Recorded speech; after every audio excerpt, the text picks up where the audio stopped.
So, you guys, when you're here hanging on the couch, just kind of BS, and does it seem like yesterday when you do this? You haven't seen each other in a while. I know. Well, typically Robbie would be behind Scotty. Jiggy would be over here in the carpool. In the carpool lane. Oh God. For me, it is, but I'm sure when they look at this gray beard, they realize that it's a little bit. You were Father Time for a while. What does that mean? You had the beard down to here. Oh, well, but it was gray. Short or long, I don't look like I'm very young. I remember sitting down with you and it's like you just let it go for a long time. Yeah, a little bit. COVID and whatever. I've cleaned up for today. I appreciate that. For you. Just for you. Knowing he was going to see you. Oh, I'm sure that's exactly what happened.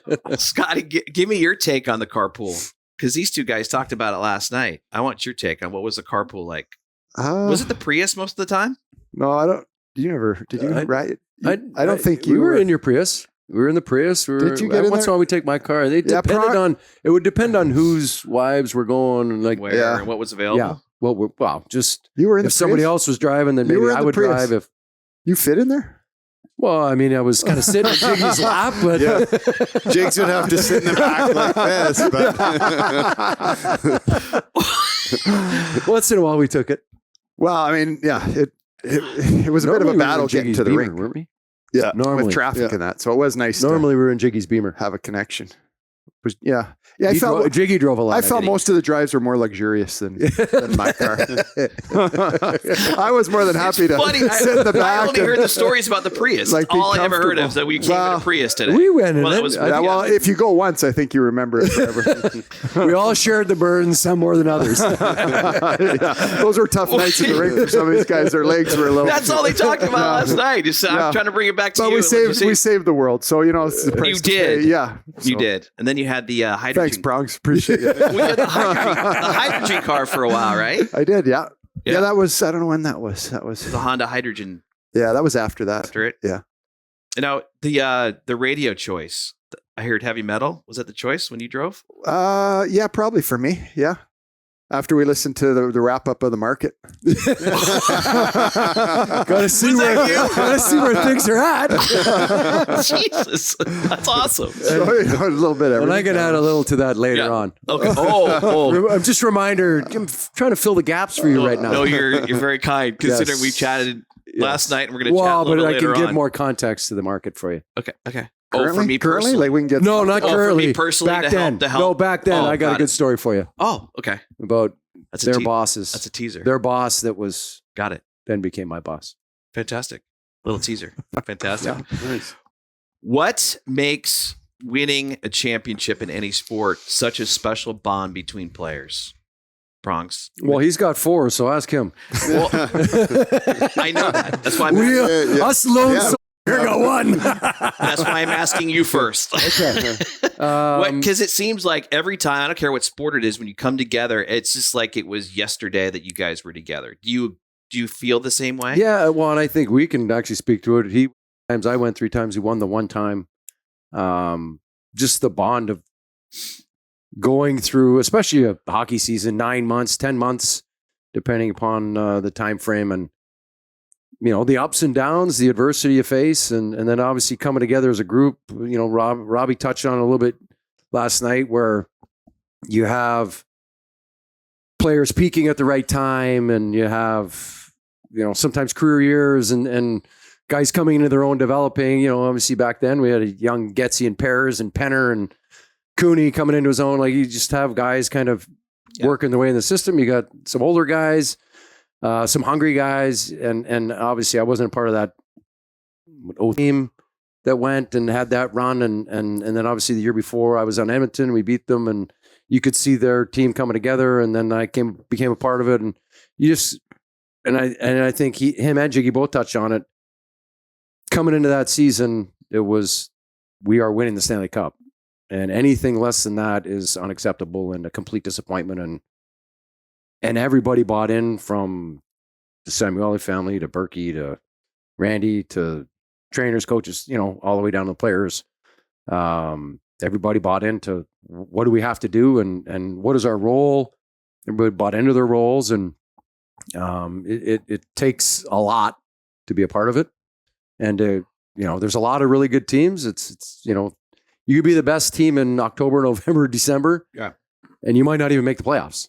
And it just, we kind of rode through that whole season. We had a couple blips in the year, and I think those blips helped us understand ourselves a little bit better and understand how we needed to play and what we needed to do to be successful. Robbie, everybody has to gel though, right? And that makes your bond closer. You have to have friendships. You have to get along. And if you don't have a close friendship, you got to find a way to make.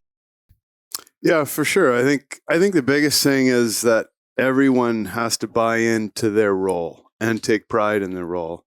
And I think that was probably, at least for that team, the biggest thing. Like, I know, like, say for us with Sammy and Travis, and like, we knew, you know what, we weren't going to get a lot of power play time, but, our job was to shut down the opposing team's top line. And we took pride in that. And, our power play guys, they knew what their job was. And I think right down the line, and when guys can buy in like that, I think that's what made our team so successful. Even we had guys get injured, guys would step in, and that's what made that team so good.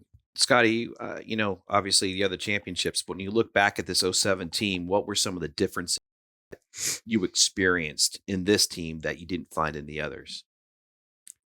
I don't know if I want to answer that question. But no, I'm just kidding. Just listen to these guys. It just serious. No, that was, I shouldn't have said it quite like that. But it was perfect. Just listen to these guys, like, what they were talking about the sort of the sacrifice and the things guys were doing. And, as you've been in the league a while, you see it all the time. But when you win a Stanley Cup, I think you just see it that much more. Like you have, like they said, whether a guy's playing injured, a guy's willing to take a role that's really not that fun. I mean, he's willing to stand in front of shots or stand in front of the net or, finish checks and just make all those little plays that are necessary to get that one goal to win the one game that wins you the Stanley Cup. And they talked about it. We had guys that were committed to doing that. And then when you look down the bench or across the dressing room and you don't have to question that guy's committed as much as hopefully you are. And hopefully, right. You don't even have to hope. That's the beauty of that is, everybody in that room is there for one reason, to help the team, help their teammates, try and have success with whatever that takes. And that, I think that's a pretty amazing bond, excuse me. To be able to go through 10 months, like Prong said, then 2 months of playoffs, really demanding. And then just to have that bond with your teammates is special.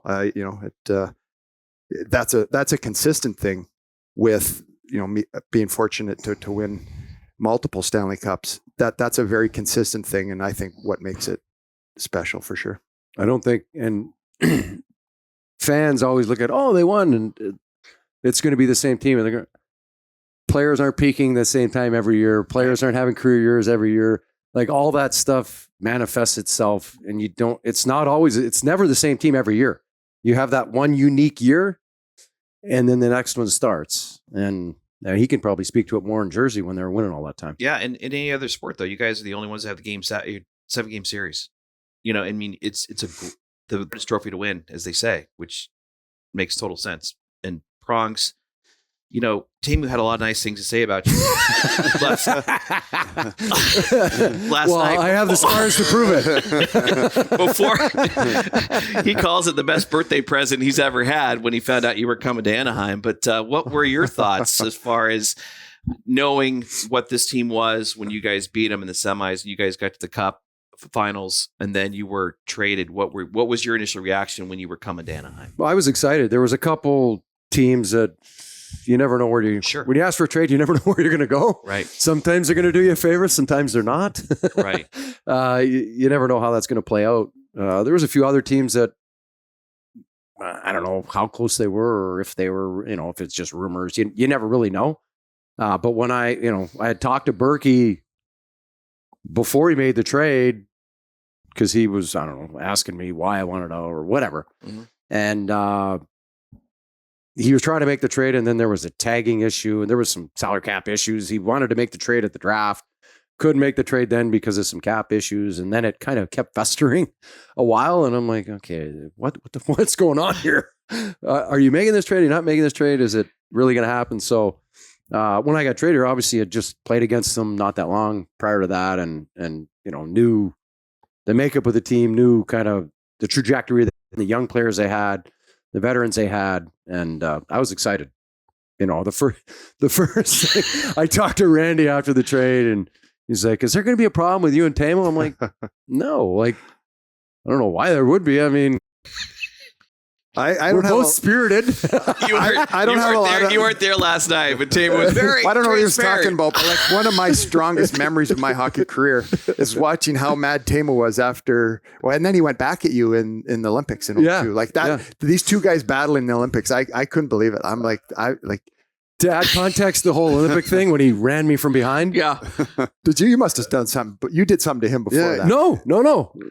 What? Come on. No, I did not. It was just the years I think of whatever. It's the only hit I've ever seen him make. Yeah, exactly. I mean, he ran me from behind Yeah. as bad as you can run. Today's game, it's 20 games. Yeah.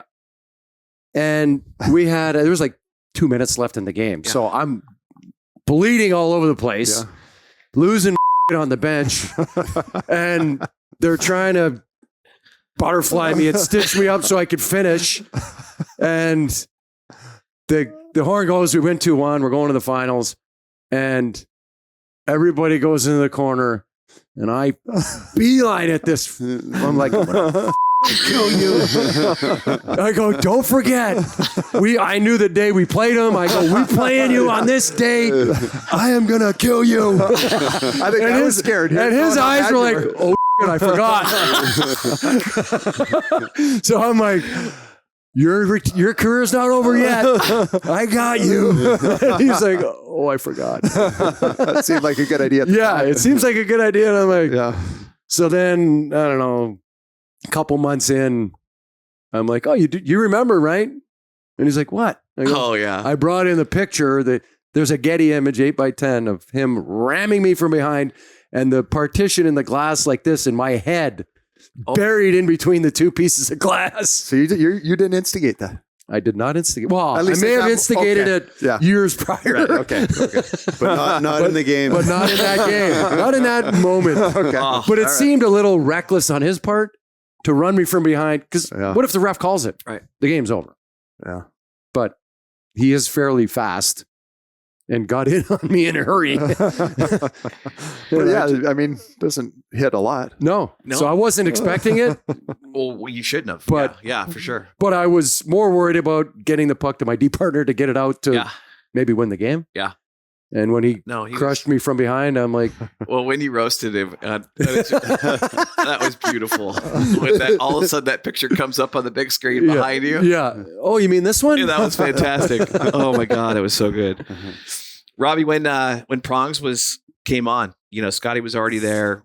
What was the thought of getting him? Was he the final piece, or what was your thoughts when he was? Oh, for sure. Yeah. I mean, I think you have two defensemen. You're going to have one of these guys on the ice pretty much the whole game. And I mean, just playing against both these guys, I knew what that was going to be like for the opposing team. And I mean, it just gave everyone else so much confidence to have these guys back there. And I think that was a big reason right from the start, right when we got Prongs, that we played with so much confidence and kind of boosted our team to that next level. Scotty, what was your relationship with Prongs prior to him coming on? Yeah, we had been together a few times. I would like these two guys were drafted the same year. I probably met you then, probably when you were 18, I guess. Maybe under 18. See you around for any of that? Jeez. Way no, back. No, I was When on we went- vacation. Japan, yeah. I think your parents were there, right? Yeah. Oh wow. But I would agree with what Rob said. Like I think we felt good about getting to a conference final and just the possibilities of what our team was. But I think then when that trade when we traded for Chris, like I think we knew we were going to win.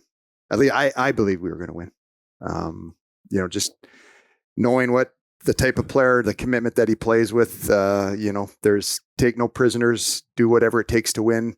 And whatever your style is, that's the type of attitude that you do need to be there at the end and win the Stanley Cup. And, he brought a very unique element to the game with that sort of intimidation factor, but also ability to play hockey very, very well. So I think I believed we were going to win. Like I didn't. You're not allowed to bet on hockey, I guess, right? But if I could have bet, I would have made a big bet. Sorry, I thought you did. Haven't you seen Prong's commercial? That's right. I did see that. Yes. I did see that. Yes. You're a good actor. I have something you can use to do that. You're actually a good actor. I thought you were pretty good in the commercial.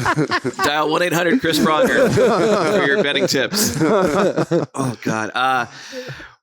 Do you have any say, or did you guys have any say, Scotty, Robbie, when it comes to getting close and you got to, the conference finals, and now, Berkey's looking for that final piece. Do you guys, was there a say to come to you and say, who do we need? Or was there an influence? What was that? Is that a thing at all where you can say, we need this? Didn't Berkey ask you? I think he brought it up, I think, but I think that's what Berkey said anyways. But. Yeah.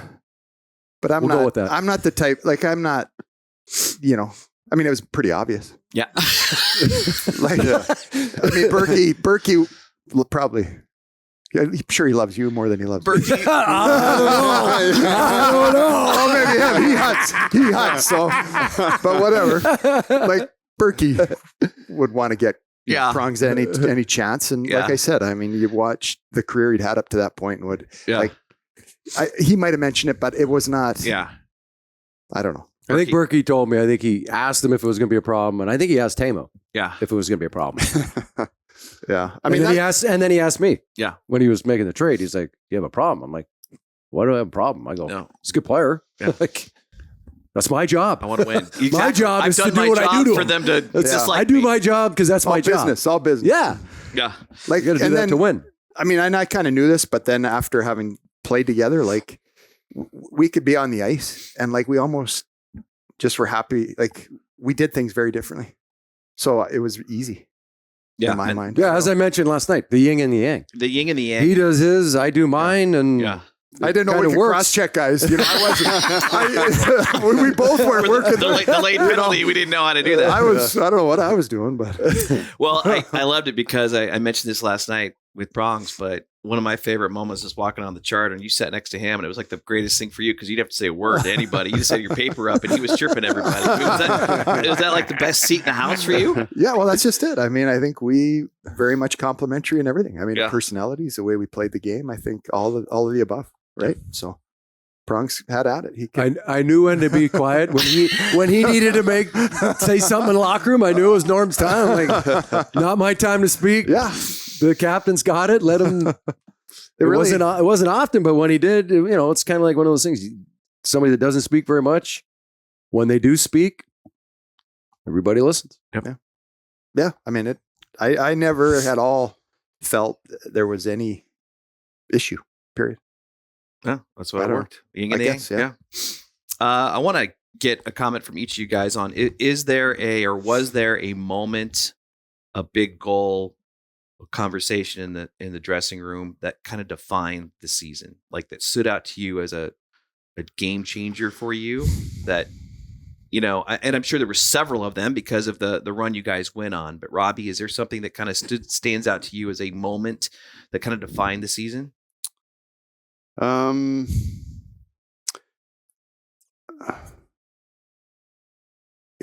think, there wasn't one, when I look back on it now, there wasn't one thing that happened that I was that defined this season. It was just sort of a progression. I think we came out and, at the start of the season, I think it was 12-0-4. Yeah. We started insane.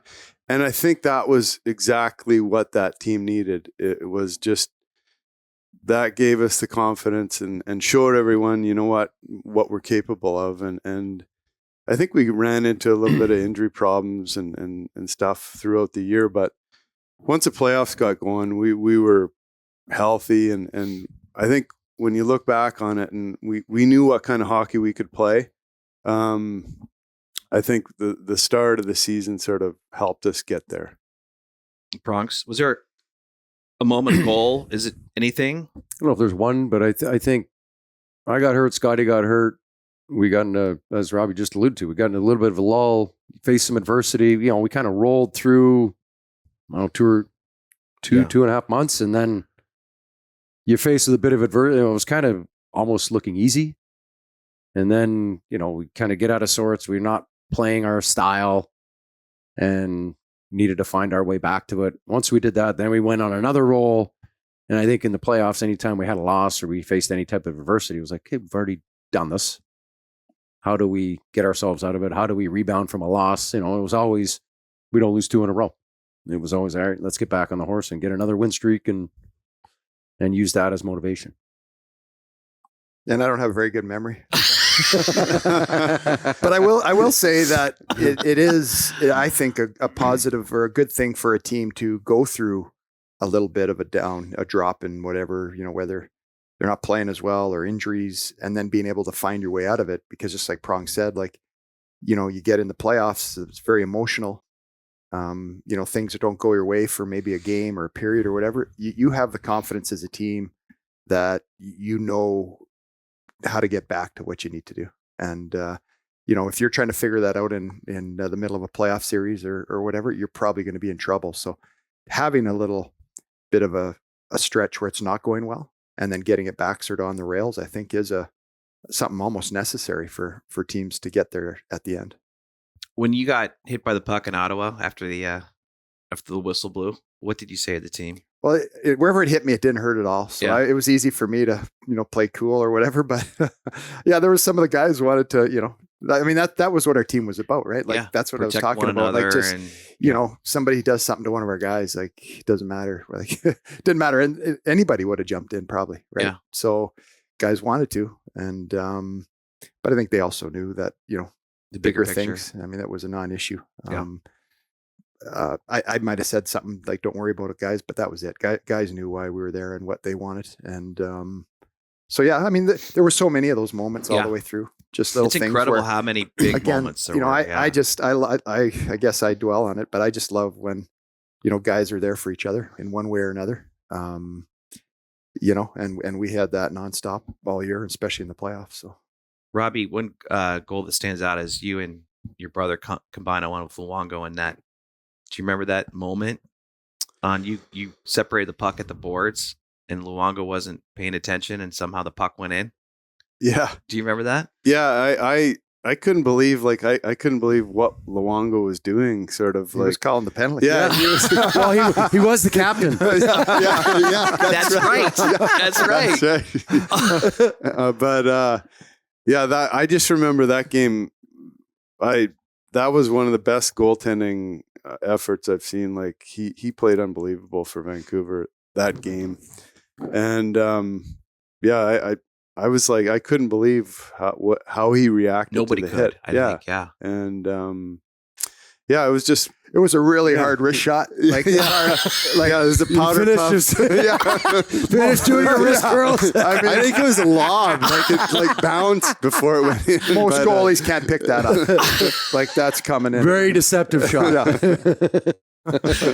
Oh, it's good. To kind of bring the cup talk to an end, you know, when you guys were able to get the championship and, you know, Scotty handed to Robbie and you guys were able to experience that as brothers. You know, I got your feeling for last night and we've had these conversations before, but do you always look back at that, Scotty, and just remember how special that moment was? Yeah. I mean, the memories from that whole thing were all great. And obviously that's a special one with your brother. I don't think he knows, but my mom made me hand him the cup. So no, I'm just kidding. I'm just kidding. You know what the best part of that was is that when we lost to him in 2003, my mom I had came some other guys right away more, so. and was she's going all in with the Ducks, and it was like that was the only good thing that came out of that series is she showed who her favorite Didn't was. she but, wear a split jersey in that series? She both. You've always my been dad, a favorite. What do you mean? 55% Ducks. Yeah. 55%. I don't think she wore it. I think someone gave it to her. But, Somebody gave it to her. It's good. Oh, but I, you know what? Like, yeah, obviously. I mean, we, talked about that with just that history playing against and all that, and then knowing, we had a lot of guys like Rob that had been in the league a long time and had been close, and like that to me, that I don't know, like that must make it more special when you compete that long, chase that long, and then you get there. Like I was spoiled as a young guy, naive young punk that didn't really get it, and I won in New Jersey when I was, I don't know, 22 or something like that, 21. So you don't really understand it. You don't get it. You don't, and then once you've been around the league a long time, you've been close. I mean, I could just imagine what that felt like to accomplish that after putting that much effort and, sort of work towards it. So I was really I just loved seeing the emotion on all these guys and just what it meant to them and being part of that with them. To me, just stands out. Like I don't remember a lot, but I can remember that feeling. I can remember those moments for sure. Bronx, who did you get the cup from and who did you hand it to?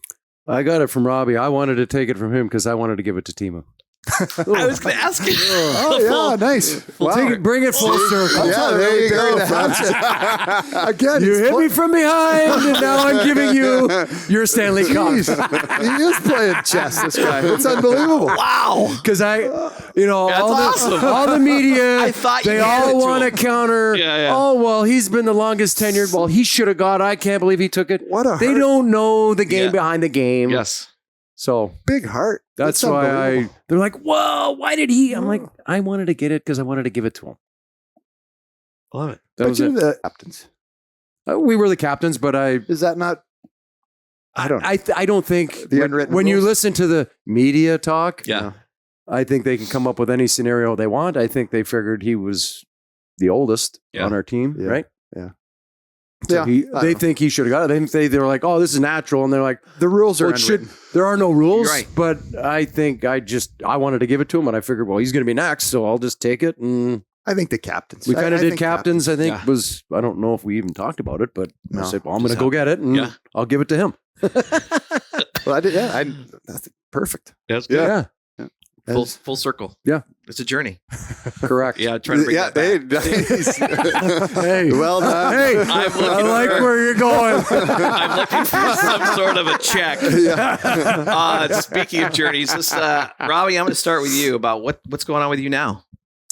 It's a farm, right? You're out on a farm. Yeah, we have a ranch back in BC, and we're raising Wagyu cattle on there and horses, and we have 3 daughters, so that's keeping us busy right now. How old are they? 15, 13, and 11. Now, are they working the farm? Are they have responsibilities? Yeah, I try and get them to work as much as possible, but they don't listen to me a lot. How much of the farm are you working? Are you driving the tractor out there? Yeah. I it wasn't something I grew up doing and hadn't had a lot of experience, but and I really enjoy it. That's sort of what I do. My days are feeding cattle or horses or Do you get some good steaks out of this thing? No. You know what he complains about? Like, I think the last time my kids complained about one of the steaks last time. Yeah, I thought he put in some deer meat or something in no way in the package. Oh no, that's not cool. I don't know. Yeah, how do you become a cowboy? Like you just buy a cowboy hat, or I don't. You have a hat? No. No hat. and no chaps. No chaps. No. Thank God. Yeah. That'd be a bad image. Maybe in a few years. Show up for the next anniversary. I know we have no idea what to have. Yeah. Oh my big belt God. buckle. Marlboro, man. Wranglers. Yeah. All right. Let's talk about the journey. Yeah, the journey. My brother and I started a whiskey company. It's been like 2.5 years in the making, and we've been live in the marketplace for 6 months. Currently in Missouri, New York, Ontario, going live this month in Alberta. Good. I think next month we'll be in Texas. And that's kind of those are our 5 main markets. Are you a whiskey guy? Like, is that something? I grew up, I've done a lot of R&D, as my brother likes to say. We've done a lot of R&D on whiskey. 30 plus years. Don't do any math on that. No, not at all. And no, just longtime whiskey fan. And that was it. Just, we'd been talking about doing something together for, I don't know, 4 or 5 years. And 2.5 years ago, this kind of fell in our lap. And we're like, yeah, this actually sounds fun. Something we can do together. And not knowing what the landscape looked like or anything about, I had a lot of friends that are in the spirits business, but very, very peripheral. And now being immersed in the whole business and what it looks like, it's very interesting. Why the journey? Why the name? My brother wrote a book called The Journeyman. 16 teams and 11 years for him. I played on 5 in 19 years. So we've all have our own unique journey. Our tagline is celebrate the victories, be proud of your scars, and enjoy the journey. And the journey, Jace, basically is just about everybody has their own unique journey, their own story to tell. And we want to help them tell it. You have a day. What's the first thing you want to do? You want to have a glass of whiskey. You want to tell somebody about it. You want to tell your family, your friends, your loved ones, whoever. You have a great day. You sell some Wagyu beef. You win a Stanley Cup, whatever it is. And you want to... It's like a new company forming right now. I don't even know what it would be called. You want to have a glass of whiskey and you want to tell somebody about it. Yeah. And so we want to be a part of the conversation and be a part of everyone's unique journey. Yeah, and your marketing is awesome because you're bringing up journeyman hockey players and recognizing them on your Instagram, which is really cool to see that you're bringing light to these guys that did have a journey. So it's pretty cool. And everybody's journey is different. You know, as Scott said, we played together when we were 17, 18, got drafted the same year. You know, you're either, you first round picks to 7th round picks, undrafted to whatever. Everybody has their own unique path and how they got to where they are. Robbie, I got to go back to you for a second. You got to brand yourself. What's going on? There's something that... Yeah, we're working on that. I'm going to have to work with branding here. What do you got going on? You said you had a hat? Yeah, we do have a hat. He brands. He's got a little bit of branding. He's just not wearing it. I didn't You got bring merch. all my... You didn't bring I merch. got some merch, yeah. What's it called? T5 Wagyu. Okay. The ranch is called T5 Ranch. Okay. But... Why T5? That I bought it from an old cowboy that was the name of the ranch when I bought it. So we just kept it from him, from when I bought it from him. So, Cool. Yeah. All right. T5. Do you guys have a website or anything? Yeah. Do you have Instagram? What do you do, Bronx? How do you For us, we have a website, we have social, we have all Instagram. kinds social? of That's right. Yeah. Instagram. Do you do the Social media? Sometimes. Media? Yeah. You got to get on the gram. Are you on that. Instagram? Yeah. You know what? I've left it to my middle daughter. She does our Instagram posts, and All right. We'll have to give it a follow. Ducks fans, give it a follow. I do. T5 Wagyu. There you go. I do have to ask my daughter occasionally and my son how. What am I doing here? How do I fix it? Oh God! Yeah. How do you make the collage and how do you do this? I'm like, I don't know. Yeah. Oh no, I'm trying to be a 50-year-old influencer. It's not working out very well. Good luck. As Gilly's laughing from the back row, I'm not even going to look back at him. By the way, to answer your point, thejourney.com. Yeah. Oh, yeah, please. Website. Yes. TheJRNY. YJRNY. GRY. Short form for journey. Shorter, yeah. It's easier it rolls easier. Yeah. The label's better. Correct. Yeah. Journey whiskey with no E. Okay. Do you know why? No. Whiskey with no E are from countries that don't have an E in it. Japan, Scotland, Canada. No E in whiskey. United States, Wow. Ireland, E. It's that simple. How crazy is that? This is highly educational. Yeah. Well, prongs. I didn't know that either. Our distiller said, "Yeah." I go, "Well, you're missing the E." He's like, "No, actually, no, we're not." Okay, I guess we're not. And he told me that story. I go, "Seriously? That's why?" He's like, "Yeah." I'm like, "That's stupid." But it works. It works, apparently. It's a great selling point. Before I move on to Scotty, your kids, how are they? They're great. I have a junior at SMU in Dallas. I have a freshman at SMU in Dallas. And then my daughter's ninth grade, high school. So just the three at home. Just the three of us at home. Yeah. We're the same. It's different. Yeah. It's different. And when your boy's like 6, he's taller than you are, My right? oldest boy is 6'6", and my middle son is 6'7". Jeez. So they're tossing you around a little. Not yet. My oldest is starting to hit the gym, and Yeah. that's why you're back in the gym. Yes, he tried me once, and he got tossed, and I said, "Not yet." That motivated him? I think so, because now he's probably getting pretty close. Yeah, that's good. So I'm about ready to. I'm in my 50th year. I'm going to call in the lamb. I'm done. I'm out. Yeah, once you win. I don't want to break anything by doing anything. Scotty, how's your role going with the Ducks? That's a good question. What's your official title, anyways? What? I don't know. Ask Gilly. Everybody asks me that. It's hard to explain exactly, but advisor. There you go. Senior. You know, advisor. I enjoy it. The challenge of it is similar to, what we've been talking about here, trying to have success and sort of build that environment and that is so important to winning and that feels good when you have it. And obviously a little frustrating this year. I think we were hoping to, at this point in time, be maybe a little better than we have been, but that is the game, right? That's rarely does it go quite as planned, and you have to be able to figure it out from there. So it's a challenge, and looking forward to bigger and better things, I guess. But your kids are playing? Yeah, I was just actually out watching two of them playing at ASU. They play at the Mullet? They do. Yeah, actually, Mr. Mullet or whatever was there last night. 'Cause they had it was a little tournament. Okay, what's his last name? The guy. Seriously, it's his last the main name. Funder, yeah. Oh, I thought they just called it. Oh Mullet. no, it's his last name. Oh, okay. So the main funder of their program. So they had a little 4-team tournament, and they won it in overtime. So he was out presenting the award or whatever. Yeah, they're doing all right. They've had one of them's had some injury troubles, and they're not seeing a ton of ice time. But back to the journey, they're on a journey. Which goes back to the journey. It's a great name, actually. By the way, I might think about get this the tattoo. Actually. Since we started this. Yeah, I've been listening to people talk, and I hear the term journey way more now. Yeah.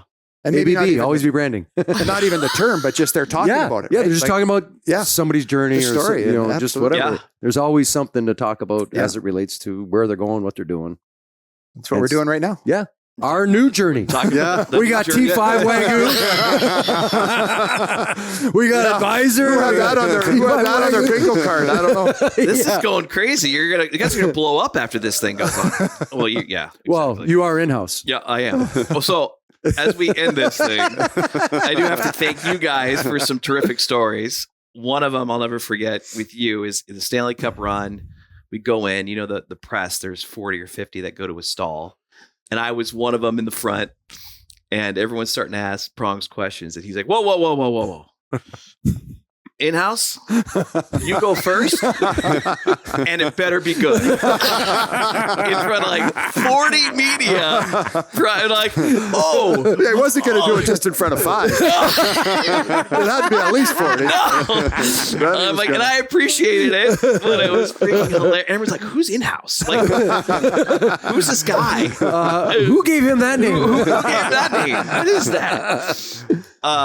And Robbie, I walked into the dressing room one day, and the Kings at the time had a very, very good sideline reporter. And he walked in to me and he said, "Hey, Frenchie." I'm like, "What?" Like, "Why do the Kings have her and we have you?" That's a question for Gilly. Yeah. And I said, "Robbie, I'm sorry. Because I wish we had her too. It would be so much better." But no, guys, appreciate the stories. Appreciate you doing all this. You didn't get me. I'm coming back. Oh, okay. I was going to say. Come back to the financial. Come back to Berkey. Talking about. Yes. Come back to Berkey and Randy. Go. So, as these guys know, I used to listen to the market wrap up, whatever. Yeah. Just mindless chatter, right? So every morning I'd come in, I'd put a couple hot packs on my knees, try to warm up on the table, read the Wall Street Journal, Randy used to come in and look and just shake his head. He knew better. Just keep going. Berkey comes in. He's like, what the are you doing? And I'm like, what? This is like January. Yeah. I'm like, what? He's like, what are you doing? Warming up? What are you reading? I go, reading the journal. He's like, what are you doing that for? I'm like, Berkey, I'm warming up. What do you want me to do? Sit here and do nothing? I'm reading the paper. I'm current events. I got to have something to talk about with Scotty in the car. His mind. I got to know what's going on. Well, so Berkey didn't like it. No. So I'm like, I'm like, well, guess what? I'm still doing it. So we win the cup, show up at training camp the next year, go on our first, I think it might have even been a pregame or a preseason game. There's no chocolate chip cookies or ice cream at the meal. Yeah. Every day. Chocolate chip cookie and ice cream. And I'm like, I call the person over. I'm like, where are the cookies and the ice cream? Oh, that's not on the list. I go, well, I don't care if it's not on the list. Go get me a bowl of ice cream, vanilla ice cream, and a chocolate chip cookie, please. Well, I don't know if I can. I go, well, either you do or I do. I can see this conversation happening. And Sean O'Donnell. They didn't know who they were dealing with. I know. Sean O'Donnell and I are sitting there. And did Odie have? Oh yeah, he had a cookie. Yeah. So Odie goes, "Oh, they're gonna go get you that?" I go, "Yeah." He's like, "Can you get me one?" So I go, "Hey, 2 bowls of vanilla ice cream, 2 cookies." So they go and get it. Sure enough, Randy is the one that, of course, shoot it. Mm-hmm. Randy's walking in as I'm taking a bite of my cookie, scooping in some ice cream, and he looks at me, and I look at him, I'm like. And Odie was like, and I'm like, you didn't have your back? I thought I was just saying we had our back. Yeah, exactly. Okay. And I'm looking at him, I'm like, next game, no ice cream, chocolate chip cookie. I go, excuse me. Now Randy's in the room. I go, can you please go get me a bowl of vanilla ice cream and a chocolate chip cookie? And they, I don't know, went over to Ryan or somebody and like, he keeps asking for this stuff. Like, please go get it. You don't need to ask them. They're not playing. I'm playing. This is my every day. At home, on the road, a bowl of vanilla ice cream and a chocolate chip cookie. That's it. It's simple, man. I keep it simple. You got to go with what works. And so anyways, back on the manifest. Probably a couple weeks. Another later. win for you. Another win. Yeah, another win. Actually, my only win. I got cookies and ice cream back on the list. I appreciate it. And on that note, yes, we come to a close. Gentlemen, thanks for doing this. We appreciate it. Thanks. Happy Legacy Night number 2. Thank you. Thanks, in-house. Thanks for sharing the stories. Thank you. It's been a journey, Progs. Yes, it has. Bring it back. Full circle. Full circle. Back T5 Wagyu, advisor, Journey.